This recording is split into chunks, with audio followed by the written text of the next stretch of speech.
तो आइए दोस्तों, रविवार संडे प्रार्थना सभा शुरू करने जा रहे हैं।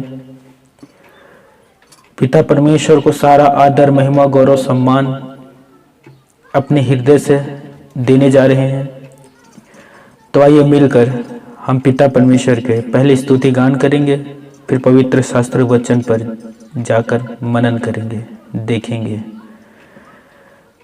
धन्यवाद पिता परमेश्वर, आज के इस सुबह के लिए, आज के सुंदर दिन के लिए। धन्यवाद पिता परमेश्वर कि आज हम जो जीवित हैं, सांस को लेने पा रहे हैं। पिता, आपका दिया हुआ दान है। हम सभी को पिता परमेश्वर आशीष दें कि जो गीत हम गाने जा रहे हैं पिता परमेश्वर, उस गीत के माध्यम से हमसे बातें करना। यस लॉर्ड, धन्यवाद पिता। स्तुति आराधना ऊपर जाती है, आशीष लेकर नीचे आती है।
धन्यवाद पिता।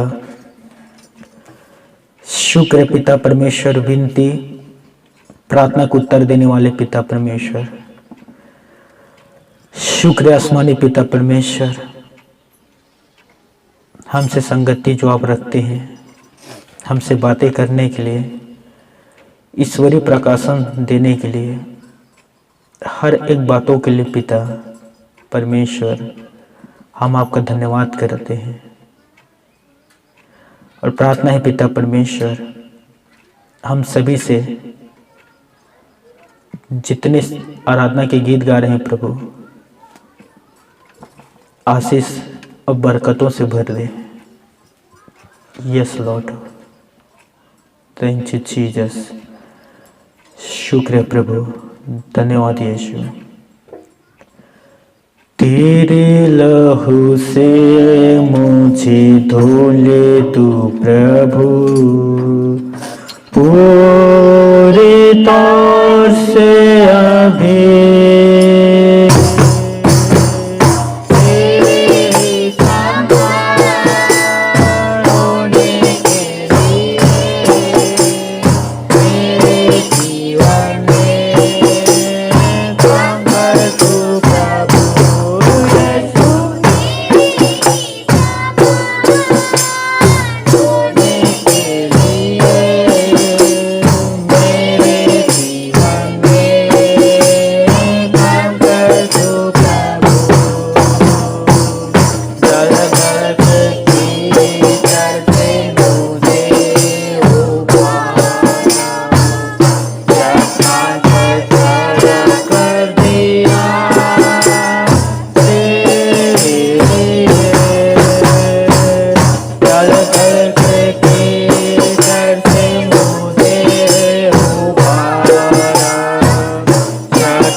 यस लॉर्ड, तेरे ही समान पवित्र, तेरे ही समान दयालु, कृपालु, अनुग्रहकारी, दया करने वाले हमें भी बना पिता परमेश्वर।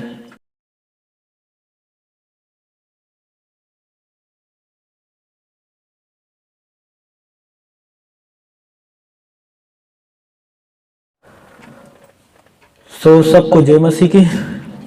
पिता परमेश्वर और हमारे प्रभु यीशु नर्सरी के पवित्र पाक जलाल और कुदुस नाम में मैं गेश्वर वर्मा सबको दिल से सलाम और स्वागत करता हूं। आई होप, मैं उम्मीद करता हूं यूट्यूब के माध्यम से परमेश्वर के वचन आप तक पहुंच रहे हैं। मुझे विश्वास है कि वचन से आप बहुत कुछ देख पा रहे हैं, समझ पा रहे हैं, सीख कर अपने जीवन पर लागू कर रहे होंगे। और आशा करता हूं दोस्तों कि हम आने वाले दिनों में फिर एक साथ होकर कलीसिया पर बैठकर पिता परमेश्वर की भजन गाएंगे और पवित्र वचन को सुनेंगे। फिलहाल अभी हालत को देखते हुए आप अपने घर पर सुरक्षित रहें और ईश्वर को भी धन्यवाद दीजिए दोस्तों कि पिता परमेश्वर ने ये भी एक योजना के अनुसार आप YouTube के द्वारा, मोबाइल के द्वारा आप परमेश्वर के वचन को सुन पा रहे हैं। एहसास करना कि हम परमेश्वर के भवन पर बैठे हैं और कल्पना करना कि हम सामने पर बैठकर परमेश्वर के वचन को सुन रहे हैं। आज का हालत अभी का मिस्र के जैसे हो गया है दोस्तों। निर्गमन में आप पढ़े होंगे कि वहां एक विपत्ति जाता नहीं था, दूसरा विपत्ति आ जाता था। वैसे ही हालात आज पृथ्वी का हो गया है। आप सभी को पता है कि लग रहा था कि हालात अब सुधरने वाला है, लगने लगा था कि सब कुछ ठीक और अच्छा होने वाला है, हो जाएगा। लेकिन अचानक से 2020 से भी ज़्यादा 2021 में संक्रमित लोग होने जा रहे हैं, हो रहे हैं। मेरे प्यारे भाइयों और बहनों, मेरे पास इतने सारे प्रार्थना निवेदन अभी फिलहाल आ रहे हैं जितना 2020 में नहीं आया था, उससे भी अधिक प्रार्थना निवेदन 2021 में आ रहे हैं। कोविड-19 कोरोना वायरस संक्रमित लोगों का मान लीजिए 2020 में 1% प्रार्थना निवेदन आ रहा था मेरे पास, तो 2021 में लगभग 25% प्रार्थना निवेदन आ रहे हैं। इससे आप अंदाजा लगा सकते हैं कि कितना अभी के जो दूसरा लहर है कोरोना का कितना संक्रमित और खतरनाक है दोस्तों। मैं चाहता हूं कि आज आप परमेश्वर के वचन से इस महामारी के विषय में समझें। क्यों महामारी आते हैं, क्यों लोगों के जीवन पर आते हैं, क्यों लोग संक्रमित होते हैं और क्यों मर जाते हैं, आदि प्रकार के वो प्रश्न हो सकता है आपके दिमाग पर आ रहा होगा इस समय घर पर बैठे हुए। पहले हम दादा अपने बाबूजी से महामारियों के विषय में सुना था, चाहे वो हैजा की महामारी हो या फ्लू का महामारी हो या स्वाइन फ्लू का महामारी हो या HIV आदि प्रकार के महामारी के विषय पर हमने सुने थे। परंतु आज हम अनुभव भी कर रहे हैं दोस्तों। ये अनुभव हमें पहले बार हुआ है 2020 और 21 में। इससे पहले मैं खुद स्वयं किसी भी महामारी से नहीं गुजरा हूँ जो 2020 और 21 में देखने को मिला दोस्तों।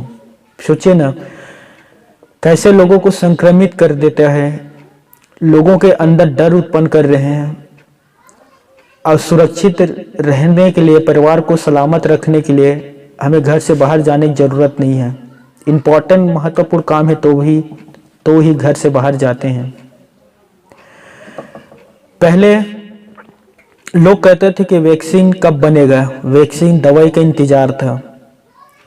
अब जब दवाई बना तो लोगों को राहत मिला, सोचा कि अब चलिए लोगों के जीवन पर सुधार आएगा, वैक्सीन लगेगा, लोग बच जाएंगे और जो कोरोना वायरस है लगभग वो समाप्त हो जाएगा। ऐसा हर एक को उम्मीद और आशा लगा था दोस्तों। पर आप सभी को पता है कि जैसे कोरोना वैक्सीन बना कोविड-19 का, अभी फिलहाल कितने सारे लोग संक्रमित हो रहे हैं। मीडिया पेपर पर देखना इतने तेजी से फैल रहा है दोस्तों, जिसके विषय में किसी ने भी नहीं सोचा था। और इसे ठट्ठे पर लेना भी नहीं है दोस्तों, मजाक नहीं है, ये रियलिटी में रियल में है मेरे प्यारे भाई और बहनों। अब हम देखने जा रहे हैं कि वायरस क्यों आते हैं, महामारी क्यों पृथ्वी पर आते हैं, इसके भेजने वाला कौन है, इसकी योजना बनाने वाले कौन है, मकसद क्या है महामारी का पृथ्वी पर आने से। तो आप सभी मेरे साथ निकालना आमोस का पुस्तक 3 अध्याय और उसका 6वें पद।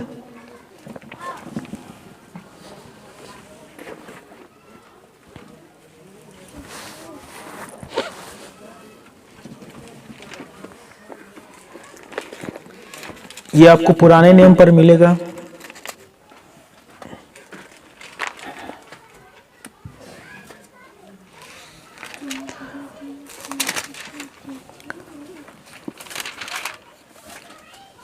आमोस का पुस्तक 3 अध्याय और उसका 6वां पद। देखिए वचन पर लिखा है, क्या किसी नगर में नरसिंह फूंकने पर लोग ना थरथराए? क्या यहोवा के बिना भेजे किसी नगर में कोई विपत्ति पड़ेगी? पिता परमेश्वर अपने पढ़े गए पवित्र वचन पर हम सभी को आशीष दे। अपने आंख को बंद करना। हे आसमानी पिता परमेश्वर, स्वर्गीय पिता, प्रार्थना करता हूं प्रभु आज के पवित्र वचन के लिए। प्रार्थना पिता परमेश्वर के आज के वचन हमारे जो प्यारे भाई बहन सुन रहे हैं पिता परमेश्वर, उन्हें आशीष देना। आज के वचन से पिता परमेश्वर उनके जीवन पर सुधार आने पाए। आज के वचन से पिता परमेश्वर उनके शरीर के अंदर 100% फल आने पाए। आज के वचन के द्वारा उनसे बातें करना और आज के ही वचन के द्वारा ईश्वरीय प्रकाशन देना। पिता प्रार्थना करता हूँ पिता परमेश्वर, वचन तेरा है और तू ही वचन है, और ये हमारे भाई बहन जो सुन रहे हैं वो भी तेरा ही है प्रभु। तुम महिमा को कर पिता परमेश्वर, अपने वचन के द्वारा लोगों को खड़ा कर पिता परमेश्वर, गवाही देने के लिए अपने वचन के द्वारा हम सभी को आशीष दे पिता, अपने वचन के द्वारा। यीशु मसीह के नाम से मांगता हूँ, आमीन। हालेलुया। वचन पर लिखा है दोस्तों, क्या किसी नगर में नरसिंह फूंकने पर लोग ना थरथराए? नरसिंह के अर्थ होता है जब युद्ध के लिए, मान लीजिए आराम के सेनापति, इजराइल के सेनापति और उनका सैनिक युद्ध के लिए खड़ा है और वहां नरसिंह फूंके जाएगा, तो पता है कि युद्ध के लिए जो 2 दल खड़े हुए हैं उन्हें आपस में लड़ना होगा। और आप सभी को पता है कि 2 दल आपस में लड़ रहे हैं तो विजेता जीत हासिल करेगा। एक दल, एक जीतेगा, दूसरा पराजित होगा। उसी प्रकार से वचन पर लिखा है, क्या किसी नगर में नरसिंह फूंकने पर लोग ना थरथराए? क्योंकि पता है कि जैसे नरसिंह फूंके जाएगा युद्ध के लिए हमें जाना होगा, युद्ध लड़ना होगा। या तो हम जीत हासिल करेंगे या तो हार जाएंगे, या तो हम जीवित रहेंगे या तो मर जाएंगे। उसी प्रकार से दोस्तों वचन पर लिखा है, क्या यहोवा के बिना भेजे किसी नगर में कोई विपत्ति पड़ेगा? अब आप ही सोचिए, जितना आपदा, विपत्तियां, भूकंप, जल प्रलय, आकाश से ओले गिरना आदि प्रकार के जितने भी संकट पृथ्वी पर आता है, क्या परमेश्वर के बिना भेजे आ सकता है? क्या पिता परमेश्वर ने नहीं कहा कि स्वर्ग पृथ्वी मुझसे परिपूर्ण है? क्या स्वर्ग पृथ्वी परमेश्वर के अधीन नहीं है? क्या परमेश्वर के बिना आज्ञा के आंधी तूफान चल सकता है दोस्तों? लोग कहते भी हैं कि बिना परमेश्वर के आज्ञा के पत्ता भी नहीं हिलता। तो आप ही सोचिए ना दोस्तों, क्या बिना पिता परमेश्वर के भेजे ये महामारी पृथ्वी पर आ सकता है? ये जो कोरोना वायरस महामारी पृथ्वी पर आया है, इसके भी भेजने के पीछे कोई ना कोई तो है। और इसके भेजने वाला कौन है दोस्तों? वचन के अनुसार कहता है कि यहोवा के बिना भेजे कोई भी विपत्ति पृथ्वी पर नहीं आता दोस्तों।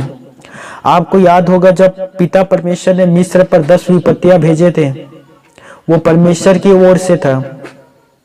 और मिस्रों के लिए एक प्रकार से, इजरायलियों के लिए भी एक प्रकार से ताड़ना था कि बुराई और गलत रास्तों को छोड़कर वे पिता परमेश्वर के समीप आ जाएं। मेरे प्यारे भाइयों और बहनों, क्यों भेजता है पिता परमेश्वर आपदा विपत्ति को, भूकंप, महामारी? किस लिए दोस्तों, मुझे बता सकते हो? मिस्र पर मैं आपको आगे आने वाला हूं। इतना सारे पुराने नियम पर आपको महामारी के विषय में मिलेगा घटना। इसके पीछे रीजन क्या था, वजह महामारियों का पृथ्वी पर आने का, बता सकते हैं?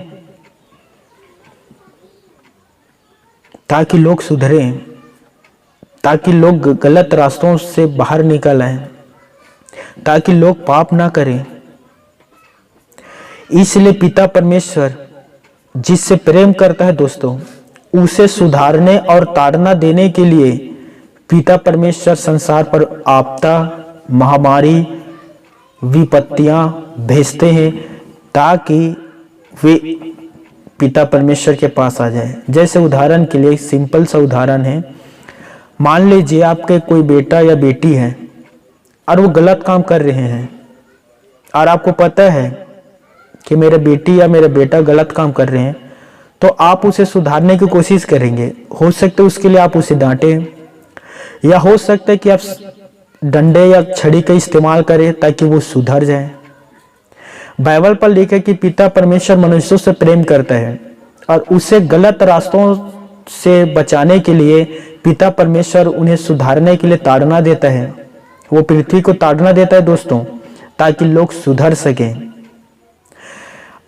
एक सिंपल सा लॉजिक समझना दोस्तों, मान लीजिए आपके बेटा बेटी है, वो बिगड़ गए हैं और आप उसे बिगड़ते हुए जानने के बावजूद भी उन्हें कुछ नहीं कहते, उसे डांटते नहीं है, उसे सुधारने की कोशिश नहीं करते हैं, तो वो बच्चे जो अभी 75% बिगड़े हुए हैं, आगे जाकर वो 100% बिगड़ेगा। तो उसमें हाथ आपका भी है, क्योंकि आपने अपने बच्चों को कंट्रोल करना नहीं सिखाया, उसे अपने अधीन लाना नहीं सिखाया, तो गलती आपका भी होगा दोस्तों। तो लेकिन बाइबल पर पढ़ते हैं कि पिता परमेश्वर प्रेमी है, वो मनुष्यों से प्रेम करता है, इसलिए वो मनुष्यों को ताड़ना देता है ताकि वो बुरे कामों से सुधर जाएं। हालेलुया। मैं आपसे सच कहता हूं दोस्तों, मेरे भाइयों और बहनों, आज कोविड-19 कोरोना वायरस के कारण, उसके आने के बाद से बहुत से लोग हैं जो प्रार्थना करना शुरू कर दिए हैं। जिन्होंने कभी भी प्रार्थना नहीं किया था, वे लोग आज प्रार्थना करना शुरू कर दिए हैं जब से कोरोना वायरस आए हैं। मेरे पास इतने सारे निवेदन आते हैं दोस्तों, मैं उनसे पूछता हूं, क्या पहले आप प्रार्थना करते थे? क्या आप प्रार्थना में समय देते थे ईश्वर को? उन लोग कहते थे कि हम लोग कभी भी प्रार्थना नहीं किए हैं, लेकिन सोचिए आज वे प्रार्थना करना शुरू कर दिए हैं। मैं आपसे सच कहता हूं, बहुत से भाई बहन हैं जो कभी वचन नहीं पढ़ता था परमेश्वर पिता का, वे आज वचन पढ़ना शुरू कर दिए हैं। जिन्होंने कभी बाइबल खोलकर नहीं देखा था, वे आज बाइबल खोलकर देख रहे हैं दोस्तों। हालेलुया। और बहुत से ऐसे भाई बहन भी हैं जो पाप करने वाले थे, बुराई के रास्ते पर चलने वाले थे, नशा करने वाले थे, वे सभी उन सब को छोड़कर आज पिता परमेश्वर के वचन पर चलने लगे हैं। मैं जानता हूं इसके पीछे जो वजह है वो डर है कि कोरोना वायरस हमें ना हो जाए। तो ये एक कारण, ये डर है दोस्तों, और डर के कारण वे बाइबल पढ़ना शुरू कर दिए हैं, डर के कारण प्रार्थना करना शुरू कर दिए हैं, और डर के ही कारण बुराइयों के रास्ता को छोड़कर आज परमेश्वर के रास्ते पर चलने लगे हैं। तो कहीं ना कहीं मैं मानता हूं कि पिता परमेश्वर के ताड़ना से लाखों लोग बचाए भी जाते हैं दोस्तों। जैसे एक सिक्का के दो पहलू होते हैं, तो हमें दोनों तरफ को देखना होता है दोस्तों। मानता हूं कि वायरस की वजह से बहुतों लोगों ने अपने जान दिए हैं, लेकिन दूसरा पहलू यह भी सही है दोस्त, सत्य है, सही है कि बहुतों लोगों ने सुधार भी पाया दोस्तों। और ये परमेश्वर की योजना है दोस्तों। हम इसको परमेश्वर पिता की योजना के विरुद्ध नहीं जा सकते, प्रार्थना कर सकते हैं। और यीशु ने हमें सिखाया था प्रार्थना में कि तुम इस रीति से कहना कि तेरी इच्छा पूरी हो जाए, पिता परमेश्वर की इच्छा पूरी हो। इसलिए आज भी मैं यही प्रार्थना करता हूं कि पिता परमेश्वर जो भी आप चाहते हैं इस महामारी से, वे आपकी इच्छा पूरी हो जाए। आमीन, हालेलुया। आप सोचिए दोस्तों, पिता परमेश्वर ने पहले भी अपने लोगों को ताड़ना दे चुका है।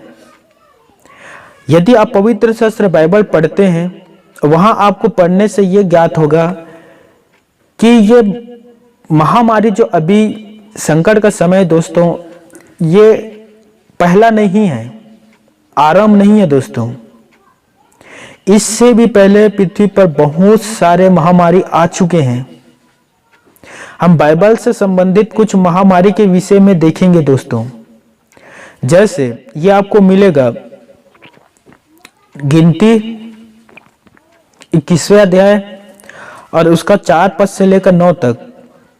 वहां लिखा है, इजरायलियों ने पिता परमेश्वर के विरुद्ध बातें की और पिता परमेश्वर ने इजराइल से प्रेम करता था। बाइबल पर आप पढ़ लेना, इजराइल को पिता परमेश्वर ने पुत्र का दर्जा दिया है दोस्तों। इजराइलों को पिता परमेश्वर अपना पुत्र मानता था और इजराइल परमेश्वर के विरुद्ध बातें करना शुरू कर दिए। परमेश्वर उन्हें सुधारने के लिए और मार्ग में लाने के लिए वहां पर लिखा है कि तेज विष वाले सर्प को भेजा और इस सर्प ने बहुतों को डसा, बहुत सारे लोगों को डसा सर्प ने। और बाइबल पर लिखा है, जैसे ही सर्प आकर लोगों को डसने लगा, लोग ने मूसा से कहा, हमने पाप किया है पिता परमेश्वर के विरुद्ध बातें कर कर। और वहां देखना दोस्तों, लोग ने अपने पापों को माना और प्रार्थना किया मूसा ने लोगों के लिए, और वहां परमेश्वर ने समस्या के समाधान का भी निकाला दोस्तों। लोग वहां बहुत से ऐसे लोग थे जो सर्प से डसे हुए थे, पृथ्वी पर तड़प रहे थे। परमेश्वर ने एक योजना निकाला और उस योजना के अनुसार बाकी सभी लोग बच गए दोस्तों। यही नहीं, फिर से इजरायलियों ने परमेश्वर के विरुद्ध बुड़बुड़ाने लगे और कहने लगे कि पिता परमेश्वर हमें क्यों मिस्र से निकालकर इस जंगल पर मारने के लिए आया है। आप देख सकते हैं गिनती 16वें अध्याय 41 पद से लेकर 50 पद तक। और वहां पिता परमेश्वर ने महामारी भेजा और वहां के महामारी के आने से दोस्तों बहुत सारे लोगों ने पश्चाताप किया, अपने गलत रास्तों से मन को फिराया और पिता परमेश्वर की ओर आ गए। अब इसे जरूर पढ़ना घर पर, गिनती 16वें अध्याय 41 पद से लेकर 50 तक। दूसरा सामुएल 24 अध्याय 11 पद से लेकर 17 तक पढ़ना। वहां दाऊद ने गुनाह किया और पिता परमेश्वर ने उनके सामने 3 ऑप्शन रखा जिसमें से एक चुनना था, और दाऊद ने कहा कि हम पिता परमेश्वर के हाथों पर जाएंगे क्योंकि उसकी दया बहुत बड़ा है। और वहां 3 दिन तक महामारी फैला दोस्तों, और बहुत से लोगों के ऊपर वो महामारी आया। और अब यकीन नहीं करेंगे, परमेश्वर वहां तरस खाया, पछताया और महामारी को वापस बुला लिया दोस्तों। अब बहुत से लोग उस महामारी के कारण बचे भी थे, गलत रास्तों को छोड़कर पिता परमेश्वर की ओर आए। मैं कुछ और बातें रखकर आपको स्पष्ट रीति से समझाने की कोशिश करूंगा। आप गिनती पर ही पढ़ना, 25 अध्याय घर पर जाकर 1 पद से लेकर 16 तक। इजरायलियों ने मोआबी लड़कियों के साथ व्यभिचार किया। देखिए, इजराइल परमेश्वर के पुत्र हैं और वे लड़कियों के साथ व्यभिचार करने लगे। पिता परमेश्वर ने वहां भी महामारी भेजा दोस्तों, और उन्हें ताड़ना दिया है कि व्यभिचार ना करें। और इस तरह से बहुत से घटना आपको पुराने नियम पर मिल जाएगा, और उन पर ये आया था दोस्तों, ये सारे प्रकार के महामारी। पहला परमेश्वर के विरुद्ध बातें करने के द्वारा महामारी आया, मैंने आपको बता दिया। परमेश्वर के विरुद्ध बुड़बुड़ाने पर महामारी आया। व्यभिचार लोग करते थे तो पिता परमेश्वर महामारी भेजा। पाप करना शुरू कर दिए तो पिता परमेश्वर ने महामारी भेजा। अब महामारी के पीछे परमेश्वर का एक ही मकसद था, लोग सुधर जाएं, लोग पाप ना करें। आप मेरी बातों को समझना दोस्तों, ये सब एक दृष्टांत की रीति थी दोस्तों। पुराने नियम पर जितना आपको महामारी मिलेगा आप देख लेना, वो सब एक दृष्टांत था कि लोग उस प्रकार से दोबारा पाप ना करें। वर्तमान पर आ जाते हैं। आप सभी को पता होगा कि इस पृथ्वी पर कितने सारे लोग हैं जो पाप करते हैं दोस्तों।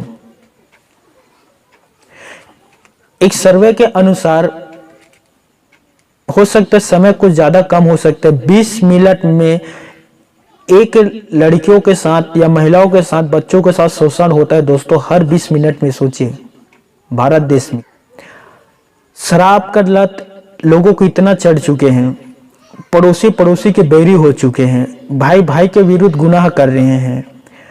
इतने सारे पाप पृथ्वी पर हो रहा है दोस्तों, आप सब जानते हैं, इसे आपसे छिपा नहीं है। पिता परमेश्वर क्यों महामारी भेजा पुराने नियम पर? यदि हम देखते हैं तो हमें समझ में आता है कि उन सबों ने पाप करते थे, चाहे वो किसी भी प्रकार के पाप हो, पिता परमेश्वर उनके बीच महामारी भेज देते थे। उनके बीच परमेश्वर पिता अनेक प्रकार के आपदा को भेज देते थे। कारण एक ही था दोस्तों, कि वो सुधर जाए, वो गलती ना करें। इसलिए पिता परमेश्वर महामारी या तो आपदा, किसी भी न किसी प्रकार का उपयोग करते थे, ताकि वो भटके हुए हैं वो वापस आ जाए। तो आप ही सोचें दोस्तों, पृथ्वी पर इतने सारे पाप हो रहे हैं, अभी भी हो रहा है, कोरोना वायरस से फिर भी लोग पाप कर रहे हैं। परमेश्वर पिता चाहते हैं कि लोग अपने गंदगी के रास्तों को छोड़कर, बुराइयों को रास्तों को भूलकर मेरे पीछे चले। मैं उन्हें बचाऊंगा। वो आपसे प्रेम करता है दोस्तों, इसलिए वो चाहता है कि लोग उद्धार पाए, और वो नहीं चाहता कि कोई भी मनुष्य इस प्रकार से नष्ट हो। परंतु बाइबल पर हम पढ़ते हैं रोमियो 2:4-6-7 पद में कि लोगों ने अपने मन को कठोर बना लिए हैं। लोग हठीले हो चुके हैं, वे बुराई के रास्ते से फिरना नहीं चाहते हैं। पाप के जीवन जीना उन्हें अच्छा लगता है। पाप में जो सुख है उसे वो लोग भोगना चाहते हैं, परंतु उन्हें यह नहीं पता कि थोड़े दिन के ये जो पाप में उन्हें सुख मिल रहा है, वो अनंत जीवन के लिए नरक में जाकर दुख का कटनी काटेगा। बुराई या पाप के रास्ते में सुख थोड़े ही दिन का होता है दोस्तों, लेकिन इसके लिए आपको पूरा जीवन भर पछताना पड़ेगा।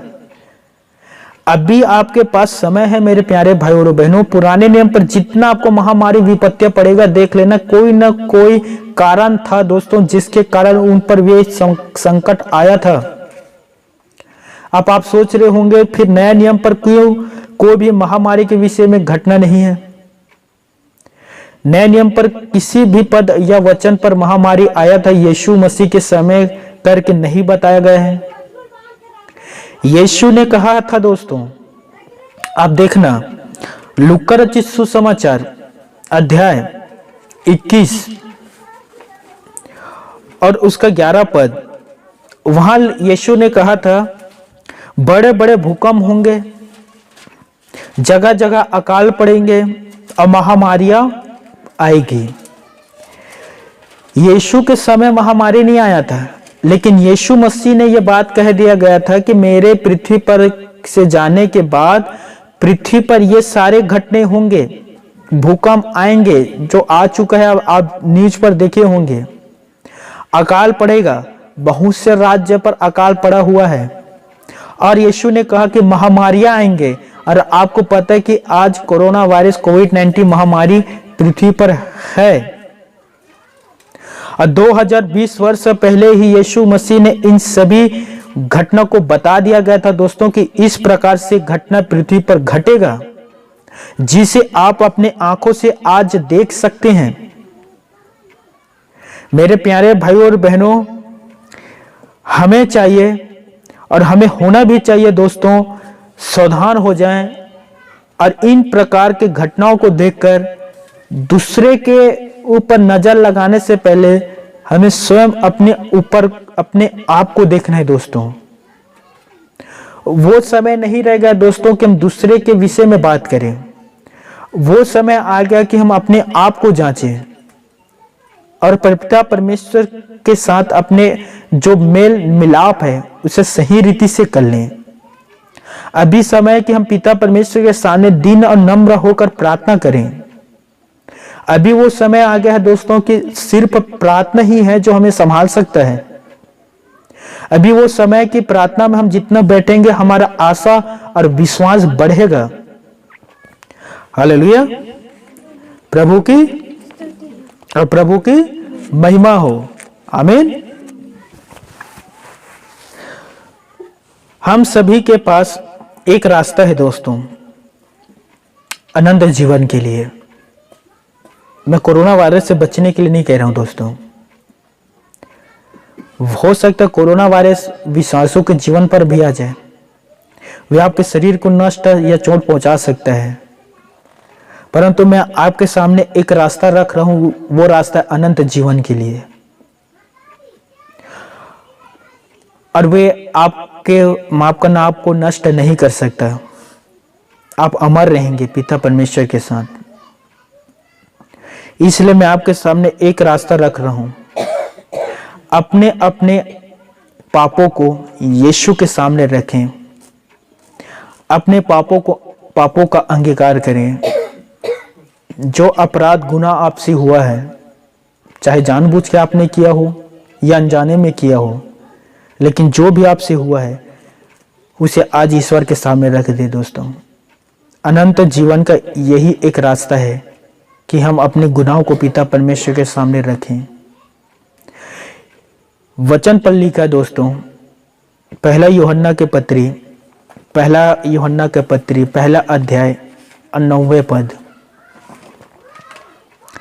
यदि हम अपने पापों को माने, जो पाप हमने किए हैं उसे यदि हम मानते हैं और उसे पिता परमेश्वर के सामने रखते हैं, तो वो हमारे पापों को क्षमा करने में धर्मी और पवित्र है दोस्तों। कब हमारा पाप क्षमा होगा? जब हम अपने पापों को पिता परमेश्वर के सामने रखेंगे। देखिए दोस्तों, पाप का क्षमा आपका तभी होगा जब अपने पाप को आप पिता परमेश्वर के सामने रखेंगे। यदि आप अपने पाप को पिता परमेश्वर के सामने नहीं रखते तो याद रखना, आपके जीवन पर जो पाप है वही पाप है दोस्तों जो आपके आत्मा को नष्ट करेगा, और वही पाप है जो आपके आत्मा को मारकर नरक पर लेकर जाएगा। लेकिन यदि आप अपने पाप को आज पिता परमेश्वर के सामने रख देते हैं और उससे कहें कि पिता, मुझसे जो पाप हुआ है उसे मैं आज आपके सामने रख देता हूं, जैसे पपनी स्त्री ने अपने पाप को यीशु के चरणों पर रख दिया और वहां लिखा है कि उसका उद्धार हुआ, वो पाप से छुटकारा पाई गई दोस्तों। उसी प्रकार से यदि आज आप अपना पाप को पिता परमेश्वर के चरणों पर रख देते हैं यीशु नर्सरी का, तो मैं आपसे सच कहता हूं दोस्तों, आपके जीवन पर कोई मृत्यु नहीं आएगा। आप अनंत जीवन पर प्रवेश करेंगे। लेकिन बस शर्त इतना है कि आपको अपने पाप को पिता परमेश्वर के चरणों पर रखना होगा। जैसे ध्यान से सुनना, हमें उस प्रकार से होना होगा एक खुली हुई किताब के समान, जब चाहे तब पिता परमेश्वर हमें पढ़ सके। और हमें इस प्रकार से होना भी चाहिए दोस्तों। परमेश्वर के सामने हम एक खुली हुई किताब है। जैसे आज हम पढ़ रहे हैं बाइबल खुली हुई है, ये खुली हुई है दोस्तों, उसी प्रकार से हमें भी खुले हुए होना चाहिए कि जब चाहे तब पिता परमेश्वर हमें पढ़ सकता है। कुछ छिपा नहीं है दोस्तों, नहीं हम कुछ छिपा सकते हैं पिता परमेश्वर से। जो हमारा वास्तविक दशा है पिता परमेश्वर को भले भांति पता है। हम कौन से चाल चलन चलते हैं, हम कैसे उठते बैठते हैं, हम क्या बोलते हैं, क्या खाते हैं, क्या पीते हैं, या क्या काम करते हैं, उठना बैठना सब कुछ पिता परमेश्वर को पता है। हम कुछ भी उससे छिपा नहीं सकते दोस्तों। और इसी बात को प्रभु यीशु मसीह ने भी कहा था। मेरे साथ आप सभी निकालना लुक्का रचित सुसमाचार 8वें अध्याय और उसका 17 पद।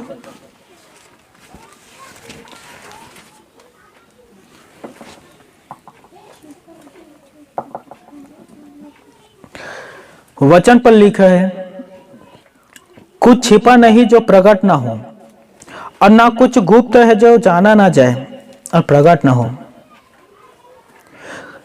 पिता परमेश्वर के सामने हम कुछ भी छिपा नहीं सकते दोस्तों। ऐसा कुछ भी नहीं है जिसे हम गुप्त रख सकें कि ईश्वर इसे ना जाने, ईश्वर इसे ना जान पाए।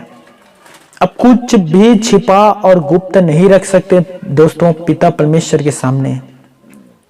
मेरे प्यारे भाइयों और मेरी बहनों, अपने आप को देखें। वचन पर लिखा है कि स्वयं अपने आप को देखो और जांचो। दोस्तों, आज जो समय है, अब मैं जानता हूं संकट का समय है दोस्तों, परंतु यह बात भी सही है और सत्य है कि आप अपने जीवन में परिवर्तन ला सकते हैं। जो समय चला गया वो चला गया, वो उसे हम वापिस तो नहीं ला सकते, उसमें सिर्फ यादें हैं। लेकिन आने वाले जो समय है इसे आप सुधार सकते हैं। आने वाले जो दिन है, भविष्य है, इसे आप बदल सकते हैं दोस्तों। याद रखना, बदलाव सर्वप्रथम आपके जीवन पर आना चाहिए, और वो बदलाव तभी आएगा दोस्तों जब आप अपने पाप को यीशु के सामने रखेंगे। वो सारे पृथ्वी के लिए प्रार्थना करता है। प्रभु यीशु आपसे प्रेम करता है दोस्तों, इसलिए आज ही अपने जीवन पर बदलाव लाएं। एक बार घुटना पर आकर हाथ उठाकर परमेश्वर के सामने जाएं और प्रभु यीशु नर्सरी से प्रार्थना करें, धन्यवाद देते हुए दोस्तों, क्योंकि यीशु ने आपके पापों के लिए दाम चुकाया है। अब प्रभु से कहें कि प्रभु, जो भी पाप मुझसे हुआ है, जो भी हुआ है दोस्तों, सबको प्रभु के सामने रख दें। वे आपसे प्रेम करता है, वो आपके लिए अपना जान दिया है दोस्तों। यीशु नहीं चाहता कि आप नष्ट हों। यीशु ने कहा था, जो शरीर को नष्ट करता है उससे ना डरना, परंतु उसी से डरना जो प्राण और आत्मा को नष्ट कर सकता है। तो आज यीशु के पास आ जाए दोस्तों। अब मैं आपसे सच कहता हूं, यीशु जो आपके लिए अपना जान दिया है, वे आपके पाप को दूर करके आपको अनंत जीवन भी देगा दोस्तों। हालेलुया। मैं आपके लिए प्रार्थना करने जा रहा हूं, अपने आप को बंद करिए। धन्यवाद पिता परमेश्वर, हालेलुया, होशाना। पिता परमेश्वर, इन प्यारे भाई बहनों के लिए प्रार्थना करता हूं, वे पश्चाताप करने पाए, अपने पापों को, अपराधों को आपके सामने रख सके। पवित्र आत्मा अंगीकार करने में इन सब का सहायता कर। और प्रार्थना करता हूं प्रभु यीशु मसीह, इस समय वे अपने आप को जांचें, सुधार लाएं अपने जीवन पर। पिता परमेश्वर, जितने आज के वचन को देख रहे, सुन रहे पिता, वे सभी यीशु के नाम से बच जाए पिता परमेश्वर। दया कर पिता परमेश्वर, और हम सबको बचा पिता परमेश्वर। प्रार्थना करता हूँ आसमानी पिता, जो कोई बीमार है पिता उन्हें चंगाई दे पिता। जहाँ जहाँ आपके शरीर पर प्रॉब्लम है वहाँ अपने हाथों को रख लीजिए। प्रार्थना करता हूँ स्वर्गीय पिता परमेश्वर, सिर के बाल से लेकर पैर के नाखून तक जो भी समस्याएं हैं शरीर के किसी भी अंग पर, वो यीशु मसीह के नाम से दूर हो जाए पिता परमेश्वर। प्रार्थना करता हूँ छू के चंगाई दे पिता परमेश्वर। सभी की समस्याएं मैं तुझे यीशु नर्सरी के नाम से आज्ञा देता हूँ, हमेशा के लिए इन सब के शरीर से दूर चले जा। Fire in the name of Jesus Christ. यीशु नर्सरी के समर्थी नाम में हर एक चंगे हो जाए पिता परमेश्वर। शारीरिक और आत्मिक रूप से बचाया जाए पिता परमेश्वर। Touch Jesus name. धन्यवाद पिता, प्रार्थना को सुनने के लिए, चंगाई देने के लिए पिता परमेश्वर। इस दुआ को प्रभु यीशु मसीह के नाम से मांगता हूँ, amen. God bless you all. प्रभु आप सभी को सलामत रखे, आशीष दे, अपने अनुग्रह प्रेम सच्चाई में बढ़ाते रहें।